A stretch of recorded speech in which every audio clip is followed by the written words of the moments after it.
Hello, ഇന്നൊരു ഇടിച്ചക്ക കിട്ടി. നമുക്ക് ഇടിച്ചക്ക കൊണ്ട് ഉപ്പേരി ഉണ്ടാക്കാം കേട്ടോ. അതിനായിട്ട് ചക്കയൊക്കെ നന്നാക്കി നല്ലോണം തോലൊക്കെ കളഞ്ഞ് കുറച്ച് ഉപ്പും വെള്ളവും ഒഴിച്ചിട്ട് കുക്കറിൽ വേവിക്കാൻ വെച്ചു.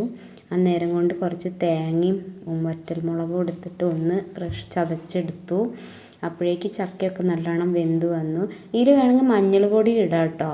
പക്ഷേ ഞാൻ ഇട്ടിട്ടില്ല. എനിക്ക് ഇങ്ങനെ വെള്ള കളറിൽ കാണുന്നതാണ് ഇഷ്ടം. ഈ ചക്ക നല്ലോണം ഇടിച്ചിട്ട് നല്ല വെന്തതാവുമല്ലോ, അത് നല്ലോണം അങ്ങനെ പൊടിച്ചെടുക്കുക. അപ്പോഴേക്കും നമുക്കൊരു ചട്ടി വെച്ചിട്ട് വെളിച്ചെണ്ണ വെച്ച് കടുകും വറ്റൽമുളകും കറിവേപ്പിൻ്റെ ഇലയൊക്കെ പൊട്ടിക്കുക. അതിലേക്ക് നമ്മൾ ഇടിച്ചിട്ട് വെച്ചിട്ടുള്ള ചക്ക ഇട്ട് കൊടുക്കുക.